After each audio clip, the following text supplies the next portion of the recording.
Welcome to Renegade Inc., the talk show that allows us to think differently. If I were to tell you you're a shareholder in a British bank, you might be surprised. If I was to mention that that bank has been consistently running a loss for a decade, you may begin to worry about your investment. If I then said the organisation you're invested in is accused of asset stripping compromised businesses to make a quick buck, you probably wouldn't believe me. As a British taxpayer, you saved and now own almost 3/4 of the Royal Bank of Scotland. But how safe is that investment? Now the bank stands accused of the greatest theft anywhere, ever. Successive British governments have all tried to solve the problem that is RBS. None have succeeded. Barely a day goes by now without another story about the toxic culture and the ruthless practices that were apparently commonplace in the bank's restructuring division, GRG. Joining me to discuss RBS' recent return to profit and if it's now going to repay the British taxpayer is the businessman and the former CEO of Torex Retail plc, Neil Mitchell. Neil, welcome. Hi, thank you for having me. Someone who's very close to the RBS story and who's studied it extensively. Yes, very much so. Why are you so close to it? Why have you studied it so extensively? Well, I was the CEO of a very significant British software development company, Torex Retail plc. We were put into GRG by RBS, and within 4 months, they had shadow directors, they'd taken control of the business, they put in their own consultants and advisors, they'd loaded the business with extra fees and costs, and after 4 months they had basically prepared it for asset stripping and then sold the assets to a US vulture fund for £400 million under value, and therefore a loss to me, my shareholders. You're a victim of RBS. Yeah, absolutely. And this GRG unit that we hear a lot about, as taxpayers, you hear this GRG, these initials. What is it, and how does it operate, and how does it sit in the bank? It sits as an operating division, and it is the restructuring unit. It is supposed to be an intensive care unit. It's supposed to support customers and encourage their ongoing business and their business growth and development. And if there is any requirement for financial restructuring, to assist them in that. And if there's a need for a turnaround, to assist them in that. So it's a turnaround division. Yeah. All this negative press about it, from a first-hand point of view, you've dealt with GRG. Yeah. What's the experience? They don't do any of that. It's fundamentally about taking control of the business, selling the assets, getting the cash, making sure that the bank gets its money back to the detriment of shareholders, creditors, employees, and therefore in returning the cash to the bank, it's all about restructuring the bank's balance sheet, artificially propping up this bank. And taxpayers have no real clue about that, because why would they? They haven't sat there and done the due diligence. But what you're saying is to get the cash back through the RBS books onto the balance sheet, GRG has gone out and become a profit centre in and of itself. Yes. And found businesses that it can utilise to get that cash back into RBS. It's a profit centre, and it's all about supporting the bank. Let's not forget this bank was bailed out with 46 billion of taxpayer money. It's made cumulative losses of another 58 billion. It's been supported by the government in other ways to the tune of 258 billion. And yet that was not enough. They have had to use GRG as the cash generator to artificially support this bank for another 10 years. And that's the real issue here, is the industrial scale of this. It's not individual businessmen and businesses. It is in the tens of thousands, and therefore it makes it into the tens of billions of a problem. And that's what the bank are trying to suppress. 90% plus of all British businesses put into GRG do not come back out. Yours didn't come out? No. Your bondholders, shareholders, staff and wider circle have been disenfranchised. Yeah. And that's why you've taken this fight so personally and been so assiduous. Yeah, I've spent 10 years of my life, millions of pounds, and at huge cost to myself in terms of the energy, the time and effort it's required to investigate my own claim and case, that of my shareholders, but also literally now hundreds of other cases. I've travelled all over the UK and Ireland and overseas investigating this. And I'm so pleased now in a way to see that finally it's out there in the public domain. And literally this is a story that is developing and unravelling by the hour now. You're vindicated in many ways, but at the beginning of this journey, it must have been lonely because you must have been telling people this story about the systematic nature of the business practices that we're now learning about. MPs, when they debated this and I listened, they said it's unbelievable. They said they could not believe, and only a weight of volume of people coming through with exactly the same, the hallmarks of the GRG regime, if you like. Only that weight would force MPs to have this debate and start saying, actually, that is systemic, it is systematic, and it is on such a scale. It's been said before, this is every MP's dirty little secret. Every MP, 650 of them, have got RBS GRG cases and complaints sitting in their constituency offices.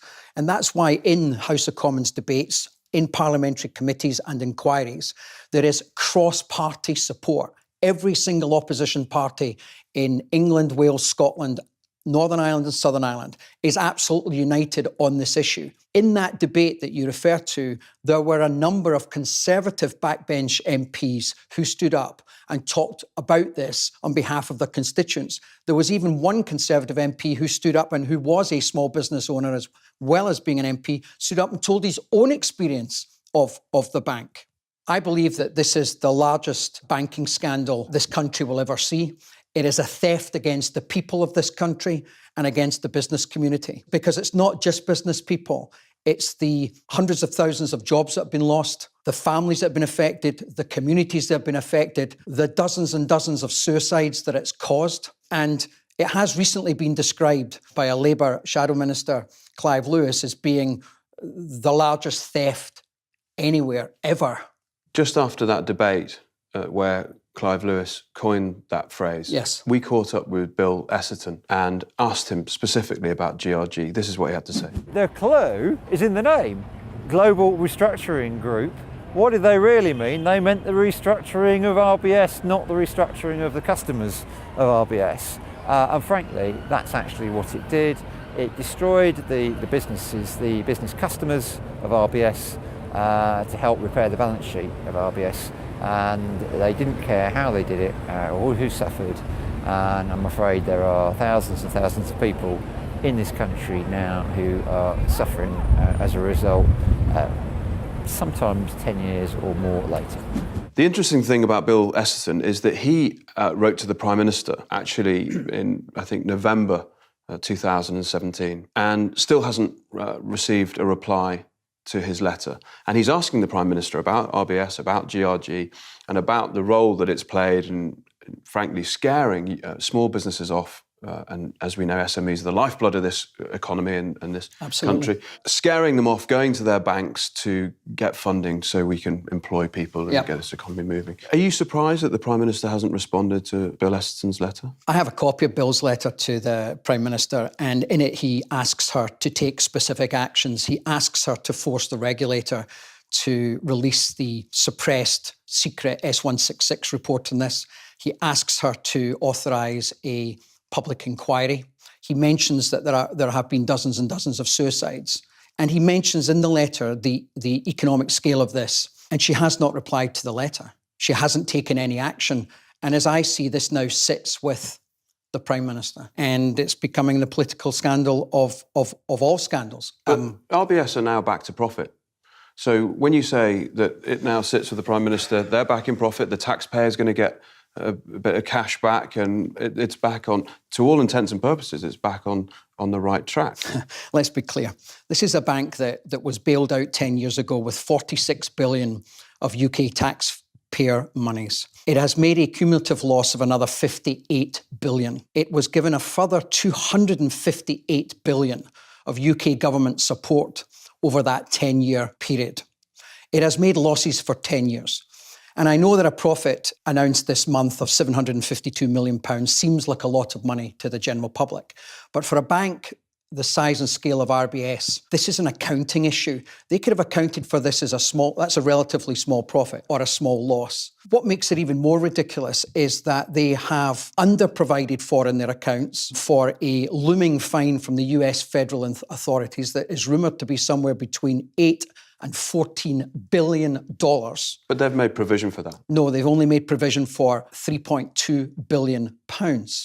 So if that cheque is required to be any more than that, then the taxpayer is going to have to pay that fine for them. Furthermore, they announced in the recent results that they're making no provisions for compensation beyond the 300 million that they made in November 2016. No provisions for GRG compensation for the victims of GRG. How possibly then can they issue a share sale or? That's exactly what it's about. This is all smoke and mirrors between the Treasury and RBS because it's not about customers. It's not about victims of GRG. They're not even concerned about paying fines to the US. All this is about is the government getting rid of RBS, and the only way they know how to do that is to start selling the shares. And in November, the Chancellor announced that he was now going to start selling the shares from March 2019 because the government basically needed the revenue, the income from that share sale to pay for Brexit. And had they budgeted for that? Had they put that as a line item in a budget to say, actually, we can count on this? Well, this is the worry. He's not only announced the sale and that it's to be done over a 5-year period, but he's also informed the government that that will be considered as revenue. So it's in the 5-year forecast for the economy. So if they don't sell the shares, or they're not able to sell the shares, then we're going to have a black hole, a funding gap in the next 5 years of the UK's budget. Will they be able to sell the shares? I fundamentally do not believe that they will be able to sell the shares in March 2019. Why do you think that?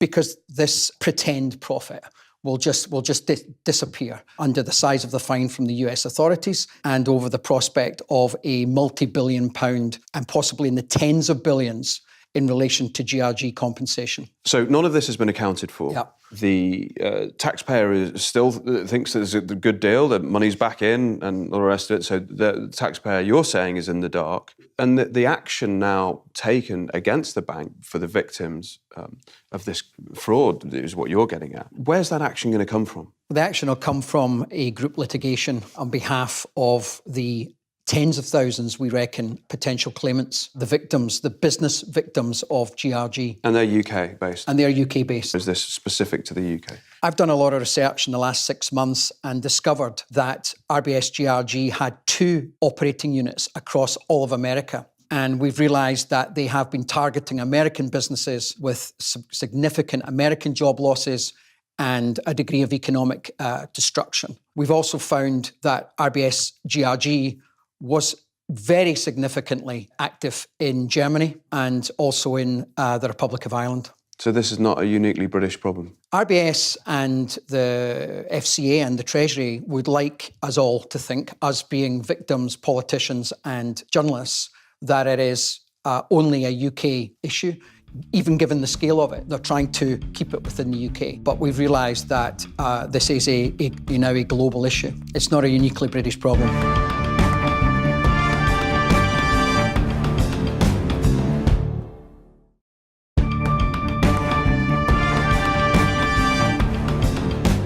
Welcome back to Renegading, the show that allows us to think differently.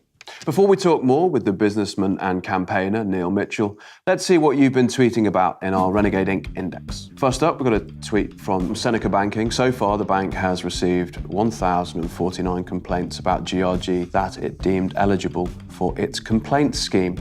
Of the 249 decisions it has made, 72% have resulted in customers receiving no payment for direct losses. Is this, in a sense, the bank being judge, juror and executioner? Absolutely. We own the complaints process, therefore we'll make the rules. Yeah, and the whole complaints process is a sham anyway, particularly because they forget to tell you that the complaint is only dealing with one small aspect of the whole spectrum of GRG damages. So narrowly defining the brief. Yeah. Next from Ian Fraser, Mr. McEwen, what are RBS core values? Let me see. Serving customers, working together, thinking about the long term, and what's the fourth? Sorry, I clean forgot. It was quite a moment at that Treasury Select Committee, wasn't it? Hugely embarrassing. Hugely embarrassing. What's the fourth? Do the right thing. Finally, from James Hurley, 3/4 of RBS restructuring staff previously worked at GRG. Treasury Committee notes, at management level, figure is 94%. Chairwoman Nikki Morgan asks if this has therefore been a mere rebranding exercise. Our book of the week this week is Shredded: Inside RBS, the bank that broke Britain, by the financial journalist Ian Fraser. In it, he details the predatory practices at RBS and GRG. As British taxpayers, we should all be interested about how Mr. Fraser details an out-of-control business operating in a practically lawless industry whose asset stripping has done irreparable damage to the small and medium-sized businesses who are the lifeblood of the British economy. My name is James Glanville. I'm a director of Lindell Healthcare Limited, now in administration. It owned a 60-bed nursing home in the heart of Bournemouth Town Centre. I'm also a director of Dorchester Care LLP. It was a 42-bed nursing home and a 33-bed care home on the same site. GRG is a finely tuned machine. Somebody's described it to me as a hopper. They feed you in and nothing comes out. The pressure on me was absolutely just phenomenal. I mean, I've been to doctors, stress, medication, counsellors. It's just appalling. My wife was diagnosed with breast cancer and she passed away 13 months later in the height of the GRG pressure that we were under. I remember sat with her consultant, and I remember she said to the consultant, could any of this be stress related? And he said, it's very possible. We continue to fight on. This is a scandal of epic proportions. Nobody understands what's going on. It was systematic. They sold you a swap. They assigned the break contract to your balance sheet. They instigated a covenant breach. They moved you to GRG. They asset stripped you, and then they put you into administration. And that's what they did. Well, that's exactly what they did. And they did do it at an industrial scale. But what's really terrifying is that there are strategic directives, there are policies, there are training manuals, there were training courses for 800 RBS employees at a time in things like signature forgery, document and contract forgery. They had standard emails that went out when they had completed asset stripping a business. They'd send out what were called the victory emails to congratulate each other. It triggered the award of bonuses and super bonuses to these bank employees, and it meant that they had successfully absolutely squeezed every bit of cash from every asset of the business. But it usually also meant that they'd then later on gone after the business owner and called in their personal guarantees of things like their homes and made people homeless. And even if it had resulted in chronic ill health, death, or suicide, they would still, of their victims, they would still send out the victory emails around the bank, case by case. And this sits alongside other emails that we've now uncovered and have come out in the public domain about, with comments in them like, give our customers enough rope to hang themselves, just hit budget. It shows that it was endemic, it was systematic. This was a toxic culture. And the thing is that what's really worrying is it's clear that it was intentional, it was deliberate, it was coordinated, it was a strategy, and it was directed by senior management from the CEO himself. And above that, the board and the board's committees knew what were going on. But they relied upon the cash by the tens of billions to continue to artificially support this. There were 6,415 British businesses still in GRG stroke restructuring in 2016. There are businesses now contacting me and contacting journalists and their MPs who are still stuck in GRG in 2018, trying to get out. The group action, it is an attempt to ensure that all the small businesses get a proper access to what's been an almighty injustice in their view here. And we will act as the knights on white horses to come in and assist people who have been damaged here. The bank sits back and asks people to come at it because they know that they can pick off individuals. They can snipe them off. They're like a sniper sitting up in turrets, picking off individuals one by one. But if a whole group come at them together, it's a more difficult position then for the bank, and it's a fairer position as far as the individuals damaged are concerned. We are reinvigorated in the approach to this case because of what has been leaked about the Section 166 report.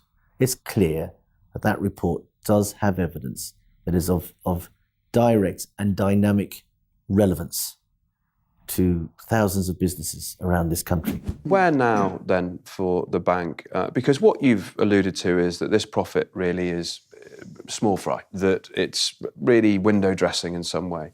What's going to happen now, do you think, in the long and frankly tawdry story of RBS? Well, there are calls from campaign groups and from parliamentary committees for creating a new tribunal to give victims access to justice.